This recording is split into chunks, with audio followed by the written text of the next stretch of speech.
দর্শক, আমরা আবারও চলে আসলাম তান্ত্রিক কবিরাজ নন্দলালের কাছে। ওনার একটা ভিডিও আগেও আমরা তুলছিলাম আমাদের চ্যানেলে। তো আপনাদের কমেন্ট বক্সের রিকোয়েস্টের ক্ষেত্রে আমরা আবারও চলে আসলাম নন্দলাল দাদার কাছে ওনার একটা সরাসরি সাক্ষাৎকার নিতে। তো আমরা কথা না বাড়িয়ে সরাসরি চলে যাই দাদার কাছে। তো দাদা আদাব। নমস্কার।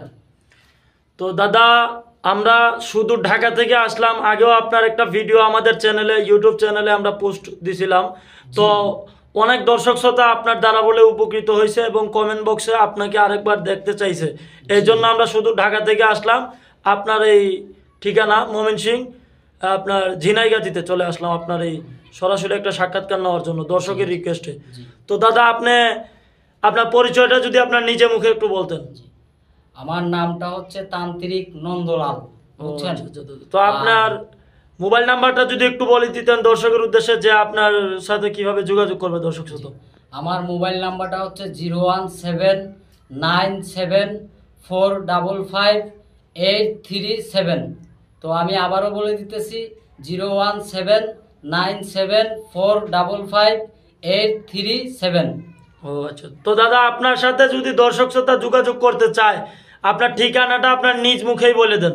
আমার ঠিকানাটা হচ্ছে ময়মনসিংহ বিভাগ, শেরপুর জেলা, ঝিনাইগাতি উপজেলা। গ্রামের নামটা হচ্ছে ধেপলাই। এটাকে আপনার তিনটা রকম ধেপলাই আছে, আমারটা হচ্ছে মধ্য ধেপলাই, বুঝছেন? ও আচ্ছা আচ্ছা দাদা। তো আপনি কি কি রোগের চিকিৎসা দিয়ে থাকেন দাদা, যদি একটু দর্শকের উদ্দেশ্যে বলতেন তাহলে একটু দর্শকের ক্ষেত্রে একটু ভালো হইতো দাদা। আমি যেসব রোগের চিকিৎসাগুলো আপনার দিয়ে থাকি, যেমন প্রেম ভালোবাসায় ব্যর্থতা, স্বামী স্ত্রীর অমিল, জায়গা জমি নিয়ে ঝামেলা এবং মামলা মোকদ্দমা সহ, এবং খেলাধুলার যে কোনো লটারি তকবির সহ, এবং মনে করেন আপনার মনের মানুষ চলে গেলে ফিরিয়ে আনা, এবং অবাধ্য ছেলে মেয়েকে অবাধ্যকে বাধ্য করা, এবং মনে করেন নিঃসন্তান, বান টুনা কুফরি ইত্যাদি যে কোনো রোগের চিকিৎসা আমি এক থেকে মনে করেন 24 ঘন্টার ভিতরে ভগবানের আশীর্বাদে আপনার সমাধান দিয়ে থাকি। ও আচ্ছা দাদা। তো দাদা, আপনি যে এখানে আসন নিয়ে বসছেন, কোনো কাজ নিয়ে বসছেন নাকি দাদা? জি জি, আমি একটা কাজ নিয়ে বসছি। তো দর্শকের উদ্দেশ্যে যদি একটু দেখাইতে পারতেন, কারেন্ট চলে গেছে দাদা, দর্শকের উদ্দেশ্যে যদি একটু দেখাইতে পারতেন তাহলে কাজটা একটু মানে ভালো হইতো আর কি। আমি দেখাইতে পারবো, সমস্যা নাই। এর আগের সাক্ষাৎকারও আমি আপনাদের কাজ দেখাইছি, এই সাক্ষাৎকারেও দেখাবো, সমস্যা নাই। তো আমি আজকে যার নামের প্রতি কাজটা নিয়ে বসছি তার নাম হচ্ছে সাব্বির হোসেন এবং মেয়েটার নাম হচ্ছে পায়েল, বুঝছেন? আমি তাদের নামের প্রতি একটা কাজ নিয়ে বসছি, যে আপনাদের ইউটিউব থেকে এই নাম্বারটা নিয়ে আমাকে ফোন দেওয়াতে কাজটা নিয়ে বসছি। আর আপনাদেরও ভাগ্য তকদির ভালো যে আপনারাও এসে হাজির হয়ে গেছেন। সমস্যা নাই, আমি আপনাদের কাজটা দেখাই। আচ্ছা দাদা, একটু কাজটা দেখান দর্শকের উদ্দেশ্যে। আমি দেখাই। তো দর্শক শ্রোতা, উনি কাজটা করতেছে, আমরা দেখতে পারবো, আপনারাও সরাসরি দেখেন উনি কিভাবে কাজ করে থাকেন। দেখেন দাদা। মেরিবন সাগাতি করি, চলশিরে বন্ধ করি, পায়েলের নামের প্রতি আপনার সাব্বিরকে বাধ্য করি। আজীবন সাব্বিরের কথার ভিতরে যাবি না, পায়েল তুই আজীবন সাব্বিরের কথার ভিতরে থাকবি।